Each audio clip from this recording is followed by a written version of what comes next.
Okay, you ready? I'd like to call this meeting to order. Would you please stand with me and recite the Pledge of Allegiance? I pledge allegiance to the flag of the United States of America and to the republic for which it stands, one nation, under God, indivisible, with liberty and justice for all. First item on our agenda tonight is a annual police report, and I believe Chief Darren Moody will be giving that to us this evening. And we will waive the 3-minute time rule for you. I don't know if I'll need much more. Are we up? You're on. I think Chuck is starting our PowerPoint.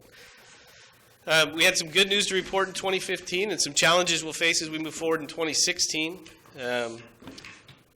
Well, there we go. And this is our annual report. Part of the reason it takes several months to get the annual report is because the state and federal reporting doesn't get all the factual numbers back to us until last month. So we pretty much have the report ready to go until we get those numbers, and now that we have them, we can present it forward.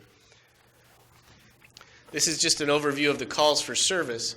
One thing to note here in the city of Shelton, we had over 10,000 calls for service, which is over 1,000 calls more than we had the prior year. Out of that 10,000 calls, only 25 of those resulted in reportable use of force. And 18 of those involved somebody under the influence of alcohol or narcotics and occurred between 5 p.m. and 5 a.m. And I think that's a pretty impressive thing to point out there, that 10,000 calls for service with these officers, only 25 of them resulted in that. 5% of all of our calls were 911 calls. Again, calls for service, about 10,200. And this gives you a breakdown of where and when they occurred. And again, it's in the annual report, and they'll get copies of that. Our SWAT and our K-9 teams, Lily, our K-9, has revamped her training in the last year. She's now out at Tumwater on a regular basis doing regular training. And in 2015, she worked 27 cases and recovered 590 grams of methamphetamine. So that's pretty incredible for the dog. Of course, the handler had a little bit to do with that too, but we give the dog the credit. The school resource officer, Brent Denning was our school resource officer last year, handled 344 calls for service. As you can see, that's up as well.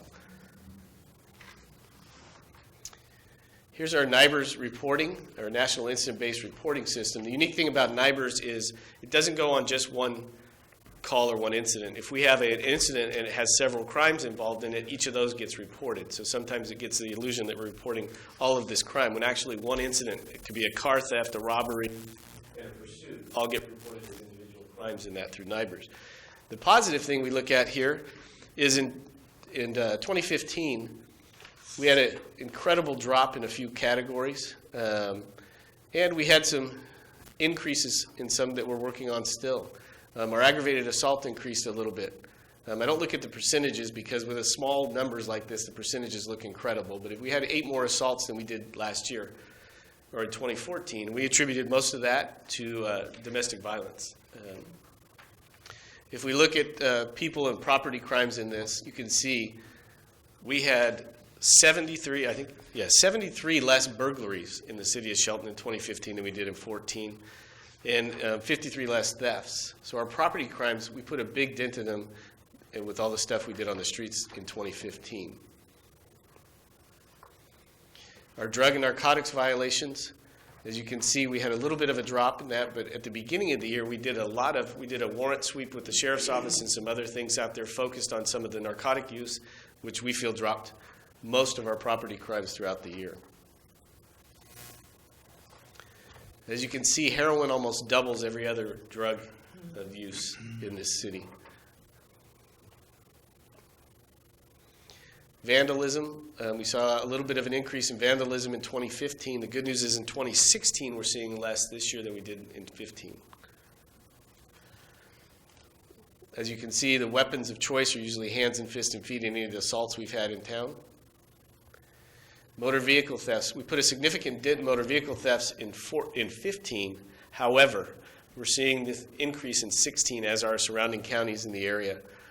Most of those, again, being from businesses. So your large parking lots are losing cars out of them.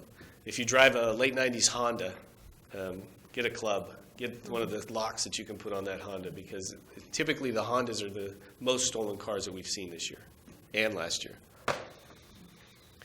These are the different breakdowns of the thefts we had. Most of them have been vehicle parts or theft from vehicles and shoplifting. The burglary offenses, as you can see, they put a huge dent in our residential burglaries with the work they did.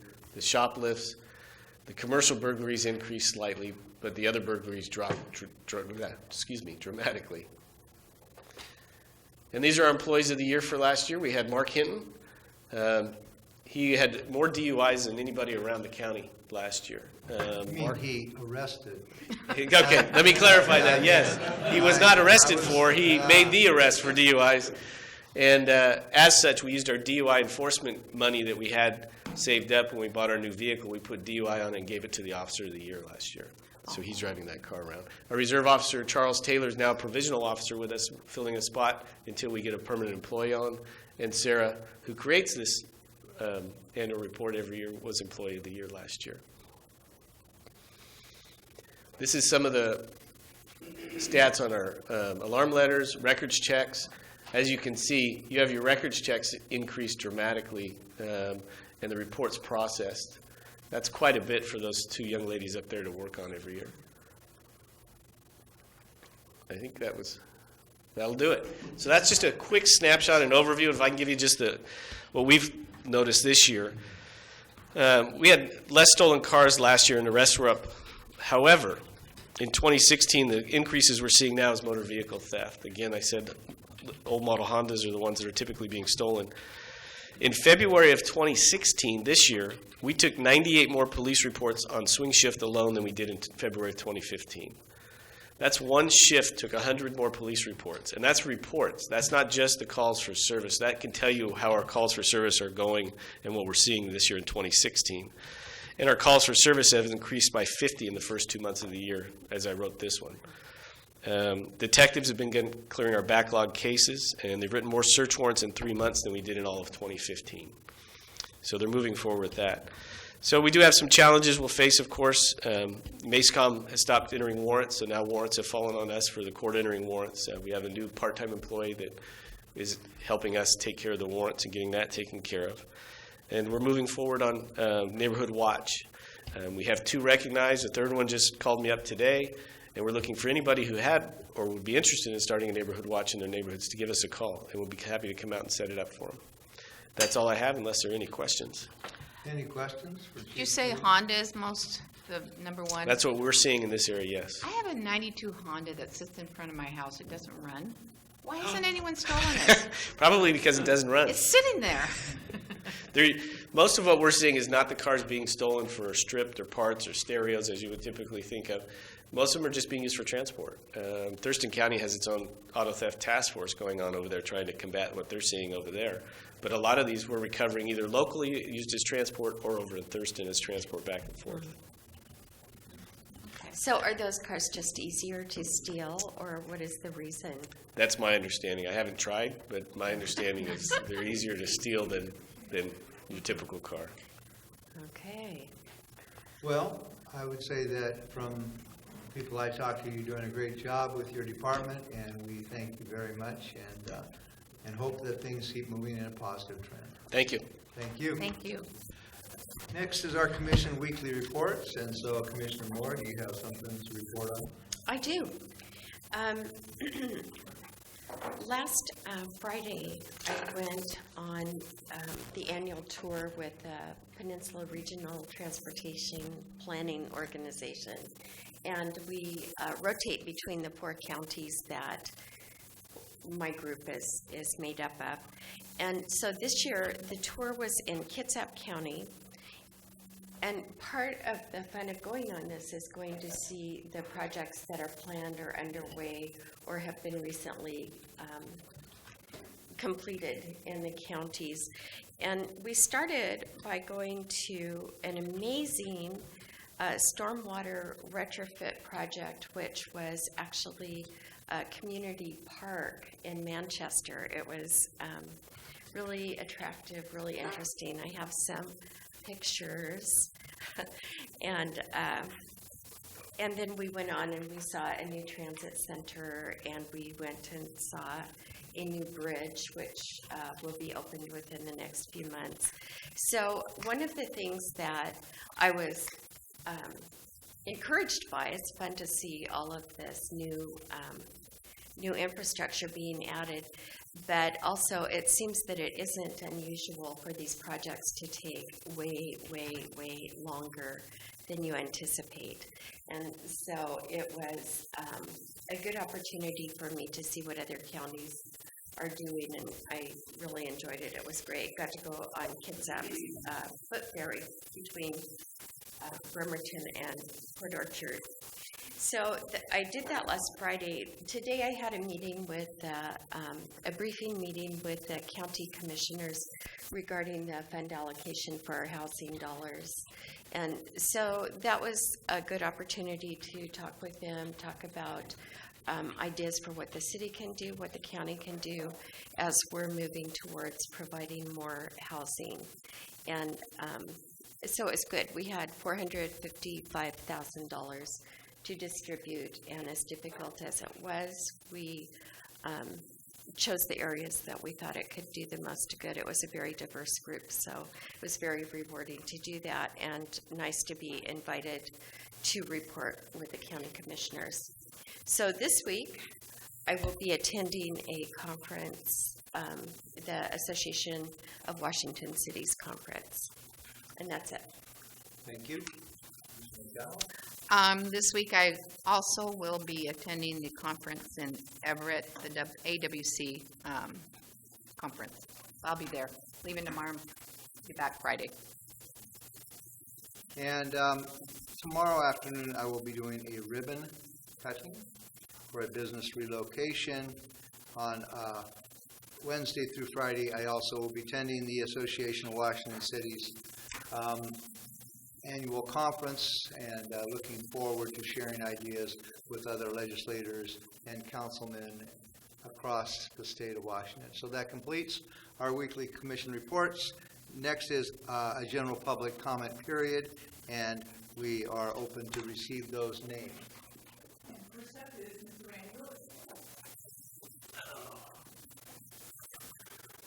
Lewis. Hi, everybody. Randy Lewis.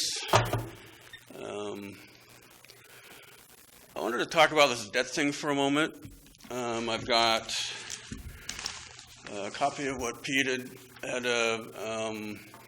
given out recently with his about $50 million. I also have a document that Commissioner McDowell had asked for from one of the financial staff. And that number, if I'm reading it right, is like $51.3 million. So in the same week, we get a request from two city staff members, gave two different numbers for the debt amount. So, and then there's a famous nearly $60 million number that Kathy Byerly gave to the mayor. And by the way, someone else told me that Kathy Byerly had told him that she told him that the debt was nearly $60 million as well. So, but here's the issue as I see it. The issue is not what the city defines as debt on the balance sheet for financial reporting purposes. The issue is, what's the proper debt number to use for analytical and planning purposes? The financial statement debt doesn't necessarily reflect economic reality. For example, suppose I have a mortgage. I owe some money on that. That's a debt. Suppose Gary, the loan shark, loans me $100,000. Well, that money is not on my quote official balance sheet, but it's nevertheless, that is real debt. If I don't pay Gary, pretty soon his goons are going to come visit me.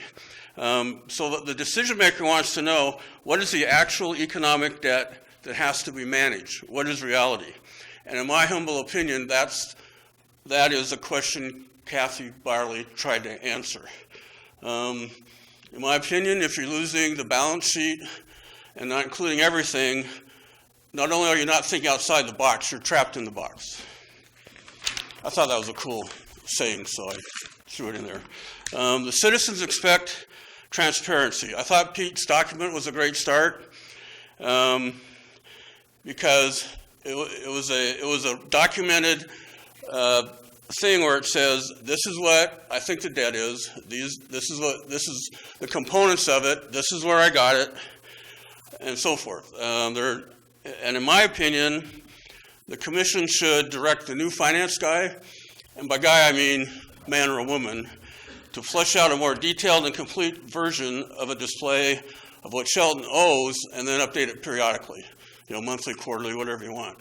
And the commission needs to show, in my opinion, here's a complete list of money Shelton owes, at which point in time is the debt valued, and state what the calculation method is. I mean, I'll go through all the boring details, but, for example, is a bond mark to market, mark to book? Is my time up? It is. You can finish your statement if you have a few sentences. I don't.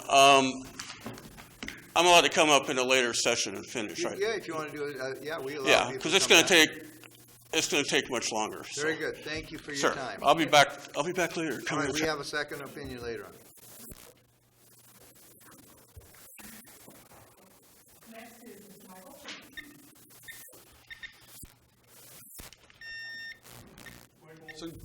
I too wanted to address the debt document that Pete gave. I really appreciate that he took that on and did that. My big point is for well over 4 years, the mayor has stated $60 to $63 million in debt. And he's used this for his own political gain. For one, during the campaign, both him and Commissioner McDowell heavily relied on this as a tactic to, I feel, scare the citizens. Now it's been proven that those are erroneous numbers, that he was off by, give the benefit of the doubt, $8 or $10 million, which is a pretty significant amount. I also am disturbed that you continue to use these numbers to do poor leadership in specifically the well situation. You've banked on that we can't borrow any money because we have this enormous $60 million debt. Well, you're off quite a bit. So I would encourage you to quit using these numbers for a political reason and start leading the city in the way we need to be led, in that you've been presented with a sweetheart of a deal to drill a well that your professional staff, your Department of Health, I think even the city administrator agrees that this is a much needed thing. I haven't heard anybody but you and Commissioner McDowell in the public, and one other person that came to a public meeting, say that this was not needed. I think you're not listening to the public. You're relying once again on your erroneous information that you've continued to spread, and I would like to see you, for lack of better terms, let's drop what the debt is. I mean, it's huge. We all know that, but let's look at what we get for it and what we need to get for it coming in the future. We've spent that money wisely. There's a lot of cities who have corruption ideas or corruption situations going on. Nobody's ever accused the city of Shelton or past commissioners of any type of irregularities. So this money has been well spent. Paving streets, new sewer lines, basin projects, this building we're standing in, the library, the city fire hall. Debt is not good, but when it's used wisely, it's for the benefit of the citizens. And I think that it's time to stop slamming the $60 million is wrong and start relying on leadership and your staff to help you do that, because I think that you could lead the city if you quit doing the opposite of the fear-mongering you've continued to do, to not do the right things with that money. That's it. Okay, do we have anybody else? Next, we will move forward with the consent agenda. Are we ready for that? Yes. Okay, Yes. Can we please have a reading of the consent agenda? Consent agenda, vouchers numbers 11868 through 11946 in the amount of $241,436.33. Payroll warrants numbers 2152 through 2298 and 11843 through 11866 in the amount of $693,309.60. Commission meeting minutes from study session of May 31st, 2016, business meeting of June 6th, 2016, and study session of June 13th, 2016. Is there a motion to approve the consent agenda? I will. Oh, go ahead. Okay, I make a motion to accept the consent agenda. I second that motion. There's a motion and a second. Any further discussion? Hearing none, all those in favor of approving the consent agenda signify by saying aye. Aye. Opposed? The agenda passes. Under old business, we have an SR3 Park and Ride Entryway Corridor Enhancement Project. And that's going to be presented to us by our city engineer, Mike Michael. Actually, Steve and I have been tag teaming it, and I think Steve's a little bit more prepared to present this. It doesn't matter to me, either one. Thank you, Mayor and Commissioners. I briefed the commission last week on the status of the SR3 Park and Ride project. At the time, we described the need to have a supplemental to our contract. There was a very arduous discussion with Simpson over the need to secure additional property, the Boot Hill site, if you will. And in the end, we were, as I reported last time, unable to find a way to meet the Uniform Act policies without an appraisal. So we went back and we've reviewed the cost to provide this appraisal so we can move forward. At the time, I reported that we believed the cost of this collective work would be in the realm of something that the city administrator could sign. And when it all came in, it included really three components: the appraisal and the appraisal report itself, the need to do a boundary line adjustment, which is a part of the recording of the restructuring of the properties, and the time the consultant would need to upgrade the plans to meet current WSDOT specs. Collectively, those items exceeded the amount of money that either staff or the city administrator signed for. So we asked the consultant to prepare a supplemental, which is what you have before you. These funds are part of the grant that we have for both projects, the entryway and the park and ride. I believe in this case the money will fall within the park and ride side of that. And that will reduce the amount of money we have to actually build the project. But again, staff really worked hard to try to avoid this cost. We couldn't get there, and that's where we are today. Our request is, if we find it favorable, to sign this tonight so that we can just shorten the amount of time we have in trying to move this project forward. Our goal is to, again, go out to bid on this project this year.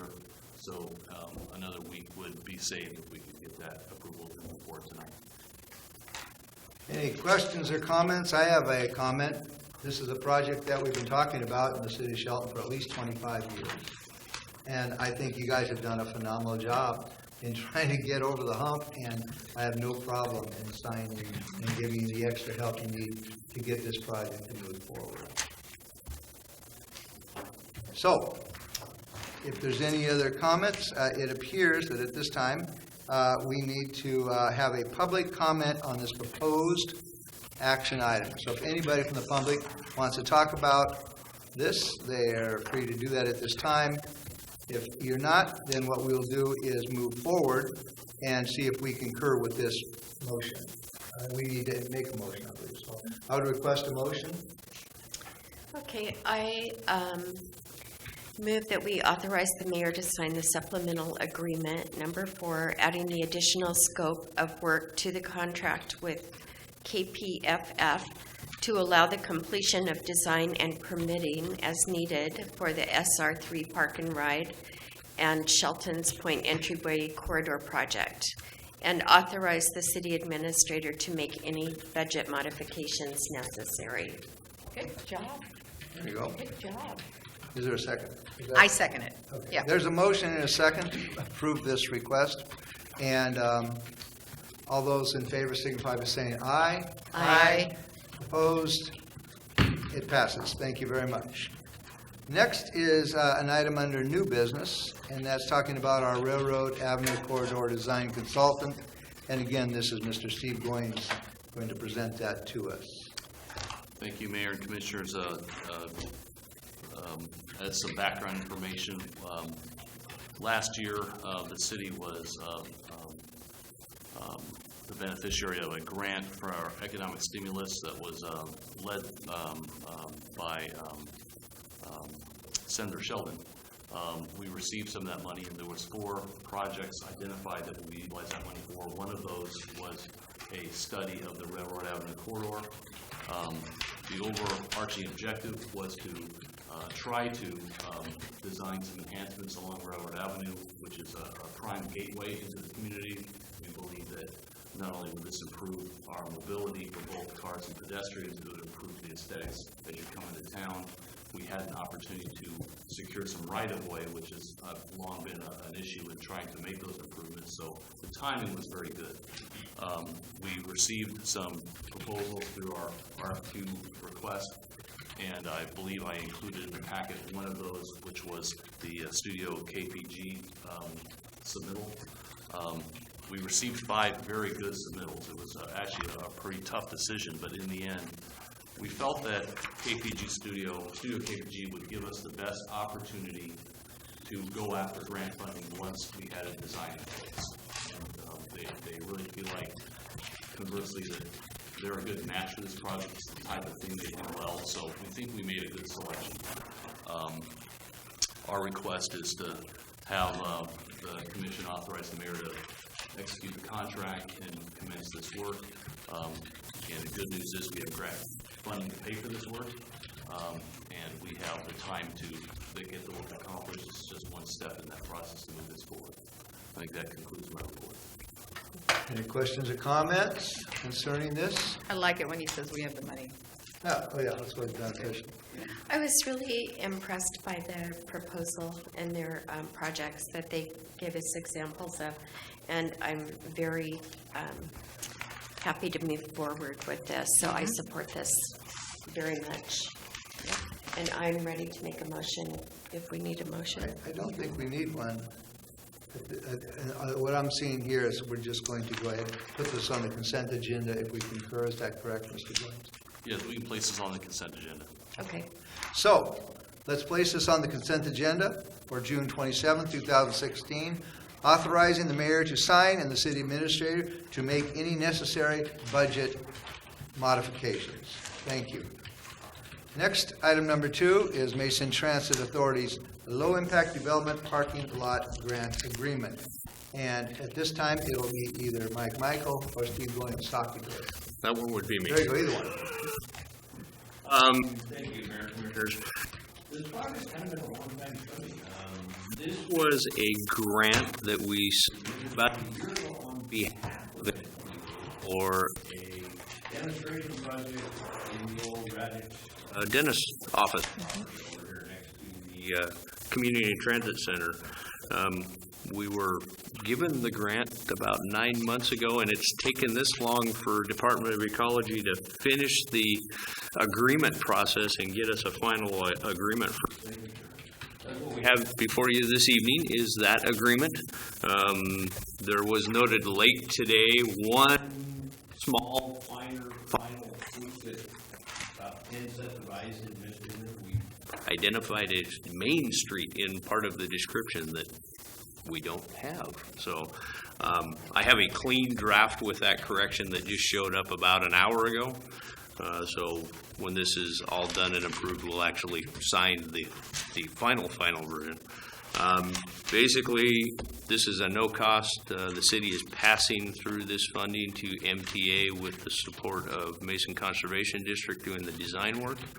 The little bit of administrative time that primarily will fall on me to manage this on behalf of everybody is eligible cost to be reimbursed 100%. And so this will be another nice little cleanup piece of work downtown. And essentially, we're asking for the commission to accept this grant, to authorize myself to sign the final documents necessary, and the city administrator make any budget modifications that might come out of it.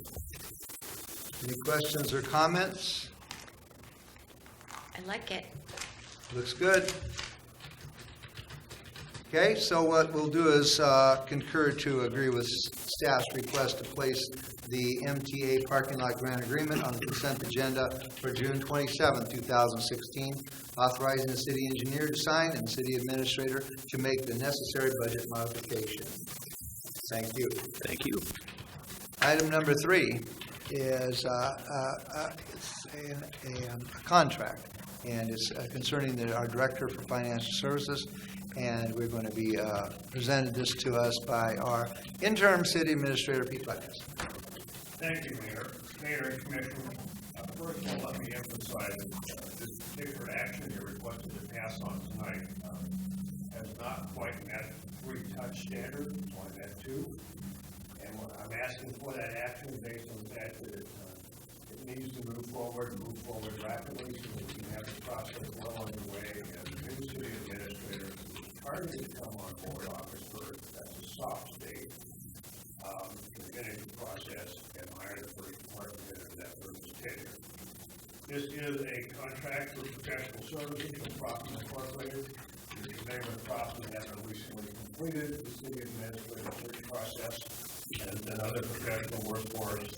It calls for advertising and pre-selection and advice and consultation along the way. And the prices included for this professional services as what page did I have? $23,500 for that recruitment process for the position of finance director.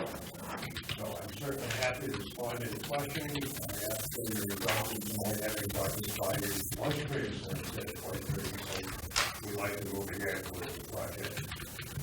Thank you, Pete. Before we do that, this is an item that requires us to allow the public to comment on a proposed action item. If there's anybody here that would like to talk about this subject, now is your opportunity. If not, what we'll do is talk about it amongst ourselves and make a decision. So if there's any questions or comments concerning this, I know I've been touched on it about 5 times. I mean, we have been talking about it before you were even here, kind of, so I think it's not an unusual request. So I feel comfortable moving forward with this. Any other questions or comments? No. So it appears you, and you're new to the 3-touch thing, kind of like you came from wherever, and so that's you're getting used to how we do it. Was this your fault or our fault? Thank you. I guess I can say I've only touched the item once before. Yeah, right. We were touching it all over the place. So it looks like all we have to do is concur on this, and so we do concur that this motion to approve the contract with Proffman, authorizing the city administrator to sign, we concur that that's a good idea at this time. All right. Any administration reports? Yes. Motion? We can certainly do that. Let's take a look and see. It says here, request a motion to approve. Thank you, Leslie Ann. You came through again. There you go. Okay, so we need a motion. Let's see if I can do this now. I make a motion to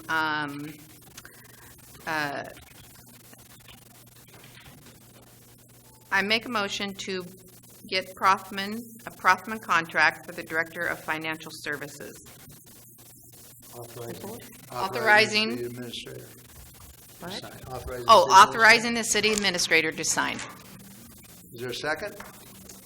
I second that motion. There's a motion and a second.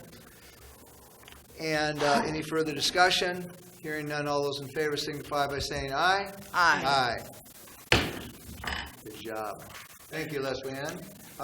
Now, Pete, did you have an administration report that you wanted to bring forward? No. Well, there you go. There's another general public comment period that we would enter into at this time. And so, Randy, did you want to come and speak for the remainder of your subject? I do, thank you. Okay.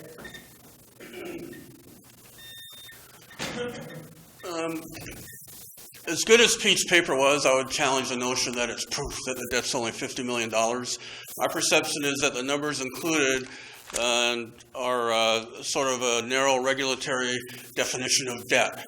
Well, if I'm a manager or a mayor asking Kathy Barley, what's the debt? He doesn't care about that. And Kathy's not going to answer that way. She's going to say, what is the economic debt that Shelton's on the hook for? So let's start with Pete's debt of $49.99 million. Okay, I dug out a few more. I dug out like 3 others that I would consider debt from an economic point of view. Maybe there's more. I don't know. One is construction commitments. That's money. That's money on things you're doing, like the Lake Boulevard thing, that's committed but not yet paid. That's $2.95 million. Compensated absences. I asked Kathy Barley a few months ago. We met with her, and I asked her, "Have you quantified these compensated absences?" And she said, "Well, yes, we have. Are they funded? No, we don't have the money." That's a debt. That number is about $530,000. Okay, and the last thing, and I'm going to really struggle to cut this short without getting into it, but there's something called net pension liabilities and other retiree benefits. That's $4.75 million. It's not reflected in Pete's note. So, what is a net pension liability? You know, another fancy word for that is unfunded actuarial accrued liability. Those are payments that have already been earned by Shelton employees out in the future, just as bond payments are due. And that has a value. And the payments that you owe that are not only funded is called the net pension liability. That is a debt. And I have if you look in the Shelton annual report, there's something called GASB, which I think is like Government Accounting Standards Board, something like that. So what is that? Well, that's basically the group of nerds that decide what the accounting reporting rules are for government entities. The analogous private sector group is called FASB. GASB says, here's what you need to do to report and whatever. And they have new rules, and they have rules constantly, and one of the new rules is called GASB 68. Now, what is that? Well, that was a reaction to some of the controversy that you've all read about, the abuse of the public pensions around there. And if I'm reading it right, under GASB 68, in theory, going forward, I think 2015, the net pension liability debt must show up on the balance sheet. No longer will government entities be able to bury that inside the footnotes. You'll be able to find it in the footnote, but it's not in the balance sheet. And this is an example of a debt that may not be, quote, official debt in a narrow governmental regulation point of view, but for planning and analysis, if you're really interested in the economic debt, that's the number you need to include. And even GASB, because of the abuse, they said, enough abuse. You have to put that on your balance sheet going forward. It has to be recognized. So at least it's public. So given what I've been talking about, the total economic debt Shelton is laboring under, if you add up my numbers, is $58.2 million. Commissioner McDowell's told me, unless she changes her story, that she saw a document she believes Kathy Barley prepared showing that a 58 point something. Is that correct? Yep. Okay. So if you're saying the debt is nearly $60 million, in my opinion, that's a reasonable thing to say, and it's a correct thing to say. It's information that, and if you want to be transparent, you send that information out to the public. And this is information the decision makers need for planning analysis and for managing the debt. I'll be done pretty quick. Thank you. But, no, I have one final comment. Okay. There's more. There's a second provision of GASB. Shelton is, for other Shelton employees, what I was talking about was mainly firemen and policemen. For the main employees, and you guys can know more about it than I do, but there's something called PERS, that is a state pension plan, of which Shelton is a part. Now, they have an unfunded liability. Shelton owns a portion of that liability. Well, in the past, that has not been calculated or defined, but the second part of GASB 68 says that number needs to be quantified for the subsidiary entities of a state and put in the financial statement. No longer can cities hide their unfunded liability for their state multi-employer plan. They're part of it. No longer can they hide that number at the state level. So I'm guessing why Kathy or somebody said nearly $60 million. If that number had been available, the debt might have been $60 million, maybe even more. So anyway. Thank you for your comment. That's my comment. Thank you. All right. Thank you, Randy. Thank you, Randy. Okay, and this is still a public comment period. Anyone else would like to speak, they're more than welcome to do that. Okay, administration final touches, and I would turn this over to our city administrator at this time. There are three, Mayor. First,